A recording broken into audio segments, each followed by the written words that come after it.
स्वागत दोस्तों, आगे सामने मोदी यहाँ पे चलेंगे। सबसे पहले सबसे बड़ी आपको बताएंगे दोस्तों, यूजीसी को लेकर लगातार विवाद जारी है और ऐसे में मोदी की रैली को अपने ही कोर वोटर कहे जाने वाले लोगों ने ठुकरा दिया। दोस्तों बताएंगे किस तरीके का मामला सामने आ रहा है, जहां पर बड़े समाज की ओर से बीजेपी का किया जा रहा है बहिष्कार। इसी के साथ में चलेंगे एक और बड़ी अपडेट तरफ, जहां पर पप्पू यादव ने निशिकांत दुबे को लेकर एक ऐसी बात बोल दी दोस्तों की बिना नाम लिए बिदक गए बीजेपी के नेता निशिकांत दुबे। बताएंगे क्या है पूरा मामला दोस्तों और किस तरीके से भड़क रहे थे और समाजवादी पार्टी छोड़कर गए 5 विधायकों को समाजवादी पार्टी ने वापस आने का दिया है बड़ा ऑफर। बताएंगे किस तरीके का ऑफर है ये दोस्तों। इसी के साथ में एक करके चलेंगे आज की सारी बड़ी अपडेट। लेकिन उससे पहले अगर आप भी मानते हैं कि यूजीसी विवाद को लेकर उत्तर प्रदेश में बीजेपी के हारने की सबसे बड़ी संभावना है, तो इस वीडियो को लाइक करके लाल बटन दबाकर चैनल को सब्सक्राइब करके बेल आइकन दबाकर कमेंट बॉक्स में अपनी राय जरूर लिखकर बताएगा दोस्तों। ज्यादा से ज्यादा वीडियो को शेयर कीजिएगा। चलते हैं सबसे पहले सबसे बड़ी ब्रेकिंग न्यूज अपडेट की तरफ, जहां पर दोस्तों उत्तर प्रदेश के अंदर प्रधानमंत्री नरेंद्र मोदी मेरठ के दौरे पर गए थे। ऐसे में नरेंद्र मोदी के कार्यक्रम को लेकर भारी संख्या में लोगों को बुलाए जाने को लेकर चर्चा चल रही थी दोस्तों। यानी पूरा कार्यक्रम आयोजित किया गया था जिसमें बस भर भर कर लोगों को आसपास के इलाकों से लेकर आना था। लेकिन जानकारी देते हुए वरिष्ठ पत्रकार अभिषेक उपाध्याय बताते हैं कि मेरठ के सिवाल खास विधानसभा के गोटका गाँव हो या फिर सरधना का कपसाड़ा गाँव हो और खेड़ा सरी के कई और गाँव हो, ये सारे के सारे ऐसे इलाके थे जहाँ पर भारतीय जनता पार्टी का दबदबा माना जाता था दोस्तों। यहाँ से बस भरकर नरेंद्र मोदी की रैली में भारी संख्या में लोग पहले आया करते थे, लेकिन इस बार यूजीसी को लेकर चल रहे जोरदार विवाद के बाद यहां से सारी बसें खाली गई है। और बड़ी बात यह है कि कई सारे बसों में लोगों को जाने तक नहीं दिया गया। कुल मिलाकर दोस्तों कुछ खास जातियां जो बीजेपी के कट्टर वोटर है दोस्तों, वे लोग इतने ज्यादा नाराज है कि भारतीय जनता पार्टी के रैलियों पर इसका व्यापक असर देखने को मिल रहा है। और आने वाले दिनों के अंदर बीजेपी की जितनी भी रैलियां उत्तर प्रदेश के अंदर होगी दोस्तों, यूजीसी के परछाई में बीजेपी की रैलियां फ्लॉप होती नजर आएंगी। और यूजीसी को लेकर बीजेपी सरकार की आनाकानी को लेकर जो दूसरे समुदाय के लोग हैं दोस्तों, खासकर एससी एसटी ओबीसी समुदाय के लोग हैं जो बीजेपी के विरोध में खड़े हैं दोस्तों, उनका विरोध बीजेपी के प्रति और ज्यादा बढ़ चुका है। तो भारतीय जनता पार्टी दोनों तरीके से फंस चुकी है। आप लोग अपनी राय जरूर लिखकर बताएंगे इस पूरे मामले पर और ज्यादा से ज्यादा वीडियो को शेयर कीजिएगा दोस्तों। चलते हैं एक और बड़ी अपडेट तक, जिसमें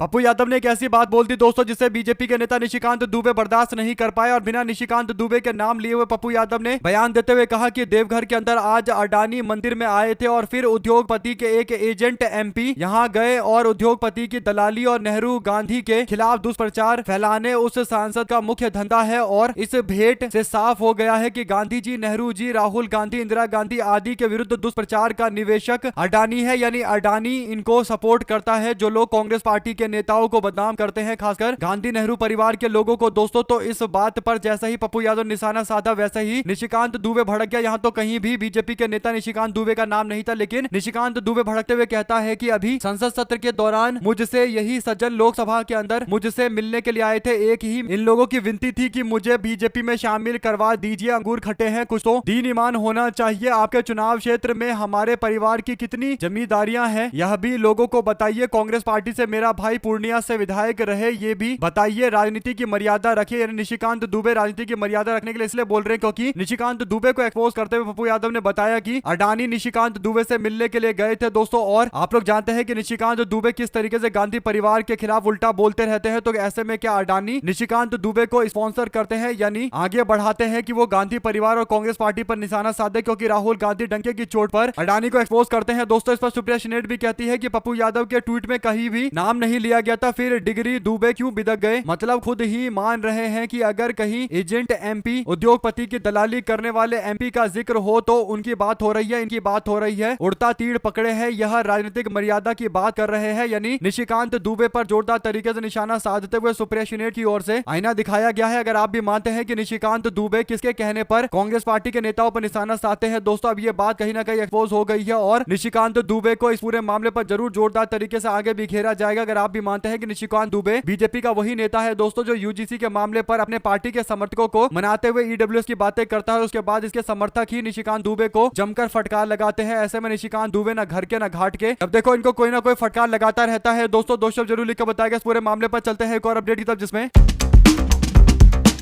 समाजवादी पार्टी के अध्यक्ष अखिलेश यादव ने ज्योतिर्मठ के शंकराचार्य स्वामी अभिमुक्तानंद सरस्वती के खिलाफ दर्ज एफआईआर को लेकर उत्तर प्रदेश की सरकार पर तीखा हमला बोला है दोस्तों। उन्होंने आरोप लगाया कि सरकार 20 साल पुराने मामले को निकालकर शंकराचार्य को अपमानित करने की कोशिश कर रही है। समाजवादी पार्टी कार्यालय में रविवार को आयोजित प्रेस कॉन्फ्रेंस के दौरान अखिलेश यादव ने कहा कि हम लोगों के विचारों में मतभेद हो सकते हैं, लेकिन इस स्तर पर जाकर आरोप लगाना उचित नहीं है। उन्होंने कहा कि अगर शिकायतकर्ता किसी अन्य संत के शिष्य हैं तो मुझसे गलती हुई कि मैंने पूर्व में दर्ज एक मामला वापस ले लिया, मुझे वापस नहीं लेना चाहिए था। दरअसल दोस्तों बीजेपी के लिए हमेशा से आकर माहौल बनाने वाले और भाजपा के मुखपत्र की तरह काम करने वाले रामभद्राचार्य को लेकर अखिलेश यादव ने इशारों इशारों में निशाना साधा है, क्योंकि स्वामी अभिमुक्तेशानंद सरस्वती के ऊपर जो आरोप लगाए गए हैं दोस्तों वो रामभद्राचार्य के शिष्य के द्वारा लगाया गया है। इस बात को लेकर अखिलेश यादव कहीं ना कहीं निशाना साधते हुए कह रहे हैं कि उनको पहले ही कार्रवाई करनी चाहिए थी। रामभद्राचार्य पर 420 का मामला था दोस्तों, जिसे अखिलेश यादव की सरकार ने हटा लिया था, लेकिन अखिलेश यादव ने कहा कि मुझसे गलती हो गई, उस टाइम भी मुझे कार्रवाई करनी चाहिए थी। ऐसे में दोस्तों शंकराचार्य अभिमुक्तेशानंद सरस्वती बेशक कई मुद्दों को लेकर विपक्ष से अतिरिक्त अलग तरीके की राय रखते हैं दोस्तों, और समाजवादी पार्टी या कांग्रेस पार्टी को लेकर खुलकर सपोर्ट करने की बातें नहीं करते। इसके बावजूद समाजवादी पार्टी और कांग्रेस पार्टी शंकराचार्य का समर्थन करते हुए शंकराचार्य के खिलाफ किसी भी तरीके की कार्रवाई का विरोध करते हैं। दो बड़े कारण है दोस्तों, पहला तो वो कि हिंदू धर्म के सबसे बड़े पोस्ट पर मौजूद है शंकराचार्य और उनके द्वारा कही जा रही बातों में अगर तर्क है तो फिर उस तर्क का जवाब तर्क से होना चाहिए, उस बात को दबाने के लिए पावर का इस्तेमाल नहीं होना चाहिए। और दूसरी बात यह है कि कोई भी आवाज उठा रहा है, चाहे वो सरकार के खिलाफ उठा रहा हो या सरकार के समर्थन में उठा रहा हो, उसका एक अधिकार है, लोकतांत्रिक अधिकार है, बाबा साहब भीमराव अंबेडकर के संविधान में निहित अधिकारों के तहत तो उसको बोलने की आजादी है दोस्तों। ऐसे में शंकराचार्य पर भी ये लागू होता है, और शंकराचार्य अगर बीजेपी सरकार की आलोचना कर रहे हैं तो इसका यह मतलब नहीं कि उनके बोलने के अधिकार पर रोक लगा दिया जाए। इसीलिए अखिलेश यादव की ओर से शंकराचार्य के खिलाफ की जा रही कार्रवाई का विरोध किया गया है दोस्तों। आप लोग पूरे मामले में अपनी राय जरूर लिखकर बताएगा। साथ साथ चलते हैं एक और बड़ी अपडेट तब, जिसमें राष्ट्रीय जनता पार्टी के कार्यकारी अध्यक्ष और बिहार के विधानसभा में विपक्ष के नेता तेजस्वी यादव ने रविवार को सत्ताधारी पक्ष पर निशाना साधते हुए कहा कि सत्ता में बैठे हुए लोग आज बाबा साहब भीमराव अंबेडकर के संविधान को खत्म करने की साजिश में लगे पड़े हैं। उन्होंने लोगों से इसके खिलाफ सजग होकर काम करने के लिए आह्वान किया। दोस्तों तेजस्वी यादव ने कहा कि आरजेडी ने हमेशा अपने पुरखों का सम्मान किया है, सम्मान दिया है अपने पुरखों को। लालू यादव ने पुरखों के विचारों के आधार पर समाज को आगे बढ़ाने का काम किया है, जबकि बीजेपी के लोग समाज में नफरत बढ़ाने का काम कर रहे हैं। उन्होंने बीजेपी पर देश के लोगों को देश को कमजोर करने का काम करने के आरोप लगाए। दोस्तों उन्होंने कहा कि डबल इंजन की सरकार ने 16% आरक्षण में शोषित, वंचित और पिछड़ों, अति पिछड़ा, दलितों और आदिवासियों को वंचित रखा। उन्होंने कहा कि हम लोगों ने जाति आधारित जनगणना कराकर 65% आरक्षण बढ़ाकर सभी के साथ में न्याय किया, लेकिन महागठबंधन की सरकार बदलते ही डबल इंजन की सरकार ने आरक्षण को फंसाने का काम कर दिया। ऐसे में बिहार में गरीबों, शोषितों, ठेला वालों और सब्जी वालों के घरों और दुकानों को उजाड़ा जा रहा है। बिहार में शराबबंदी अभियान को विफल बताते हुए उन्होंने कहा कि सरकार के स्तर पर माफियाओं को संरक्षण दिया जा रहा है, माफियाओं को बचाया जा रहा है। साथ साथ दोस्तों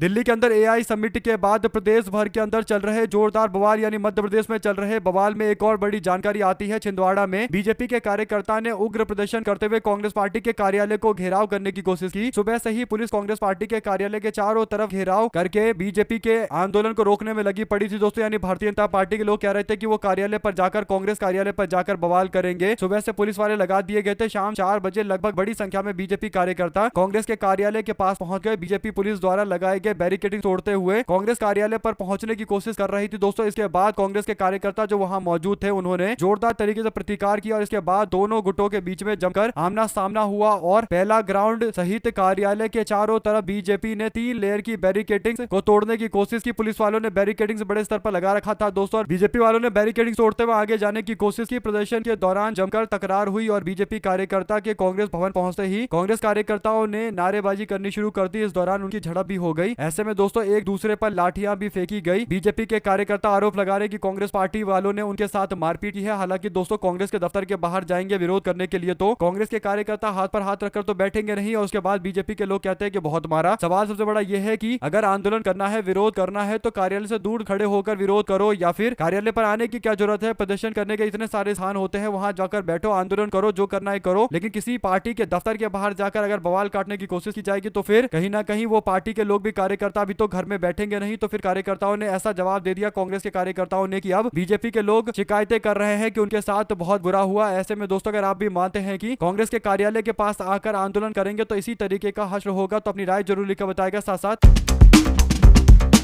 राजस्थान के लाल और एनएसयूआई के नवनियुक्त राष्ट्रीय अध्यक्ष विनोद जाखड़ आगामी 28 फरवरी 2026 को नई दिल्ली स्थित संगठन के राष्ट्रीय मुख्यालय के अंदर पदभार संभालेंगे, यानी शपथ लेंगे दोस्तों। इस गरिमामय समारोह के लिए बड़े स्तर पर तैयारियां की गई है। जाखड़ इस कार्यक्रम को ऐतिहासिक बनाने के लिए कांग्रेस के शीर्ष नेतृत्व को आमंत्रित कर रहे हैं। यानी बड़े दिनों के बाद ऐसा देखने को मिलेगा जब युवा मोर्चा के नेता के तौर पर शपथ लेंगे एनएसयूआई के अध्यक्ष विनोद जाखड़ दोस्तों, और राहुल गांधी, प्रियंका गांधी इस समारोह में मौजूद रहेंगे। यानी कांग्रेस पार्टी के नेता राहुल गांधी का अगर कांग्रेस पार्टी के किसी हिस्से पर सबसे ज्यादा फोकस है दोस्तों, तो वो पार्टी के युवा मोर्चा पर, क्योंकि कांग्रेस को पता है कि जो नया युवा नेतृत्व है वो पार्टी को काफी आगे लेकर जाएगा और इसीलिए राहुल गांधी लगातार युवा नेताओं को प्रमोट करते जा रहे हैं। और यही बड़ा कारण है कि मल्लिकार्जुन खड़गे, राहुल गांधी और प्रियंका गांधी सबको वेणुगोपाल को भी निमंत्रण भेजा गया है। राजस्थान के पूर्व मुख्यमंत्री सचिन पायलट और राजस्थान के मुख्यमंत्री रहे अशोक गहलोत भी मौजूद रहेंगे दोस्तों। ऐसे में करीबी लोगों को भी उन्होंने बुलाया है, तो एक बहुत बड़ी संख्या में कार्यकर्ता यहाँ पर मौजूद रहेंगे और इससे राजस्थान के अंदर भी कांग्रेस पार्टी को भारी फायदा होगा, क्योंकि कांग्रेस के अंदर एक मैसेज जाएगा कि राजस्थान के एक युवा को कांग्रेस पार्टी इतनी बड़ी जिम्मेदारी दे दी है। ऐसे में दोस्तों आप लोग की जो भी राय है लिखकर जरूर बताएगा। साथ साथ चलते हैं एक और बड़ी अपडेट जिसमें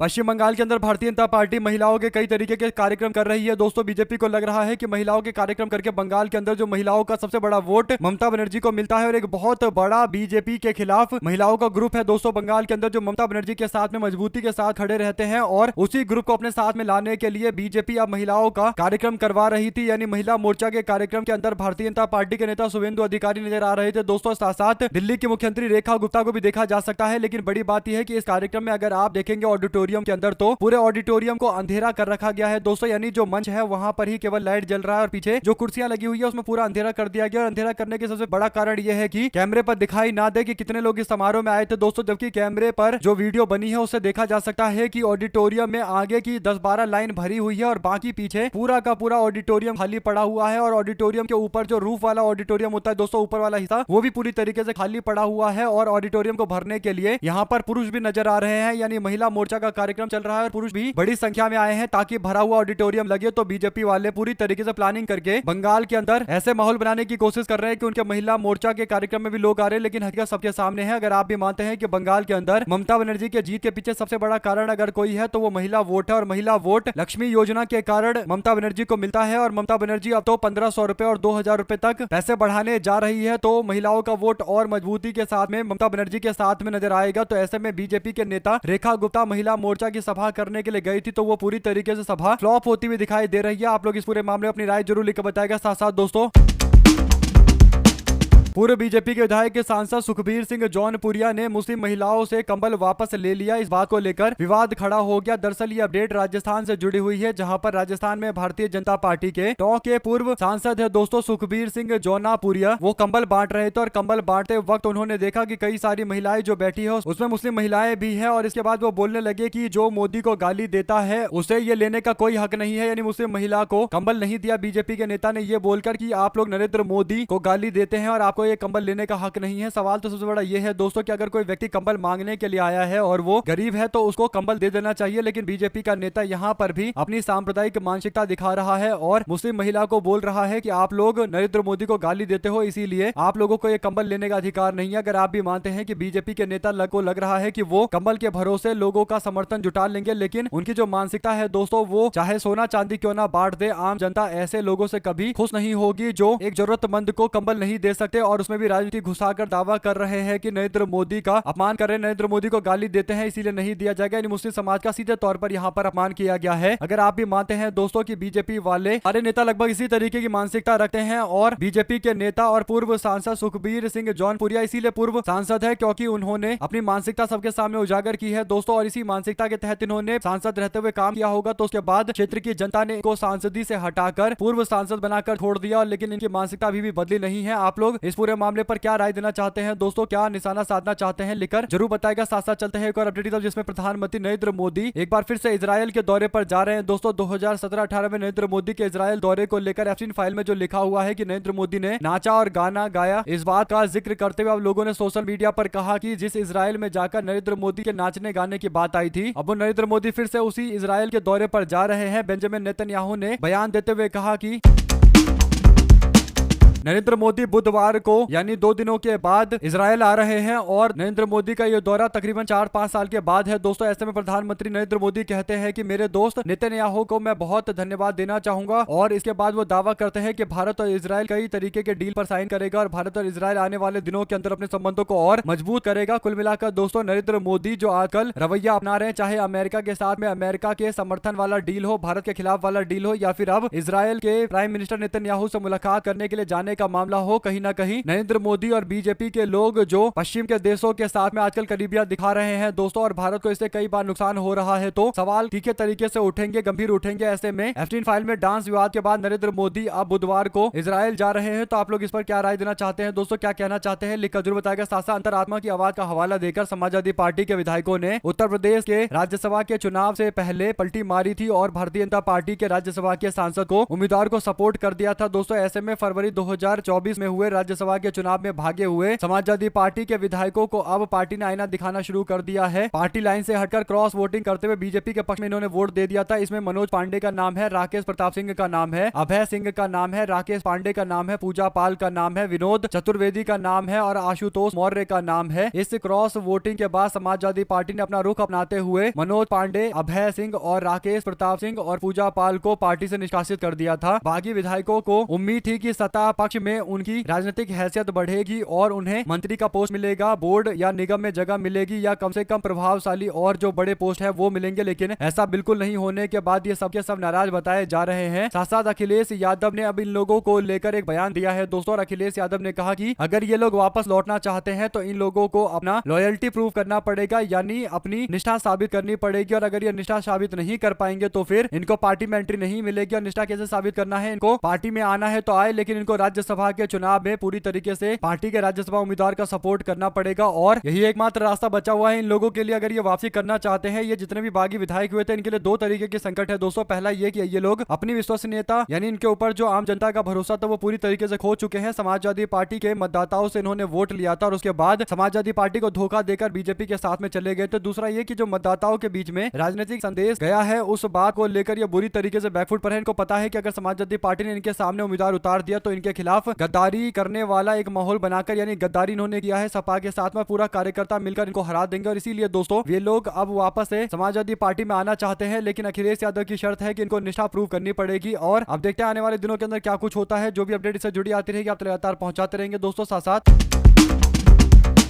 हरियाणा के अंदर भारतीय जनता पार्टी ने शहरी निकाय चुनाव और राज्यसभा के चुनाव के लिए कमर कस ली है। शहरी निकाय चुनाव से पहले 2 सीटों पर राज्यसभा चुनाव होने वाले हैं। मोटे तौर पर बीजेपी ने राज्यसभा चुनाव के लिए दावेदारों के नाम पर चर्चा कर ली है, लेकिन नामों का फाइनल पैनल तैयार करने के लिए जल्दी ही बीजेपी की कोर ग्रुप की बैठक होगी दोस्तों। बीजेपी ने अपने हिस्से एक सीट पर संभावित उम्मीदवारों के नामों पर चर्चा करने के साथ ही ये मन बना लिया है कि पिछले इतिहास को देखते हुए कांग्रेस पार्टी के हिस्से वाले इतने के लिए किसी निर्दलीय उम्मीदवार को चुनावी रण में उतारा जा सकता है। मुख्यमंत्री नायब सिंह सैनी ने चंडीगढ़ निवास पर शनिवार को देर रात तक चली बीजेपी की कोर कमेटी की ग्रुप की बैठक में करीब आधा घंटे दर्जन मुद्दों को लेकर चर्चा की है। हरियाणा बीजेपी के प्रभारी डॉक्टर सतीश पूनिया, मुख्यमंत्री नायब सिंह सैनी और केंद्रीय ऊर्जा और आवासन शहरी विकास मंत्री मनोहर लाल तथा केंद्रीय राज्य मंत्री राव इंद्रजीत सहित करीब 1.5 दर्जन नेताओं की मौजूदगी में संगठन तथा सरकार के कामकाज की समीक्षा की गई। आप लोग इस पूरे मामले को क्या किस तरीके से देखते हैं दोस्तों, लिखकर जरूर बताएगा। नायब सिंह सैनी सोच रहे हैं कि कांग्रेस पार्टी की जो राज्यसभा सीट जीतने वाली है दोस्तों, कांग्रेस पार्टी के खाते में जा रही है, वहां पर भी कुछ ना कुछ ऐसा किया जाए जिससे माहौल खराब हो और कहीं किसी उम्मीद में बीजेपी के लोग बैठे हैं कि चुनाव जीत जाएंगे। आपको बता दें कि हरियाणा के अंदर किरण चौधरी और रामचंद्र जांगड़ा की 2 सीटें खाली हो रही है। राज्यसभा में 90 सदस्यीय विधानसभा में विधायकों की संख्या के बल के हिसाब से देखें तो बीजेपी और कांग्रेस पार्टी एक एक उम्मीदवार जितवा सकती है। ऐसे में दोस्तों राज्य के अंदर बीजेपी ने पिछले इतिहास को देखते हुए कांग्रेस पार्टी के हिस्से वाली एक सीट पर निर्दलीय उम्मीदवार खड़ा करने को लेकर कोर ग्रुप के नेताओं की राय जानी है। बीजेपी कोर ग्रुप मोटे तौर पर इस बात से सहमत है कि कांग्रेस के हिस्से वाली पर निर्दलीय दावेदार को समर्थन दिया जा सकता है। इसके लिए अंतरिम फैसला कांग्रेस पार्टी के केंद्रीय चुनाव समिति के द्वारा लिया जाएगा। जो चर्चा है दोस्तों वो ये कि किसी ऐसे व्यक्ति को टिकट दिया जा सकता है जो बहुत बड़ा बिजनेसमैन हो, और आप लोग जानते हैं कि बिजनेसमैन को राज्यसभा का चुनाव क्यों लड़वाया जाता है, कैसे वो विपक्ष के लोगों के वोट हासिल करता है। और सुभाष चंद्रा ने भी उसी तरीके की हरकतें की थी दोस्तों। निर्दलीय चुनाव लड़ा था सुभाष चंद्रा और उसको बीजेपी वालों ने सपोर्ट किया और कांग्रेस पार्टी के कुछ विधायक सुभाष चंद्रा के पास टूट कर चले गए थे। आप लोग जानते हैं कैसे गए होंगे। सुभाष चंद्रा इतना बड़ा बिजनेसमैन है तो कैसे लोगों को प्रभावित करता होगा। अब उसी तरीके का एक नया हरियाणा में कांड करना चाह रही है बीजेपी वाले। आप लोग इस पर अपनी राय जो लिखता है। साथ साथ दोस्तों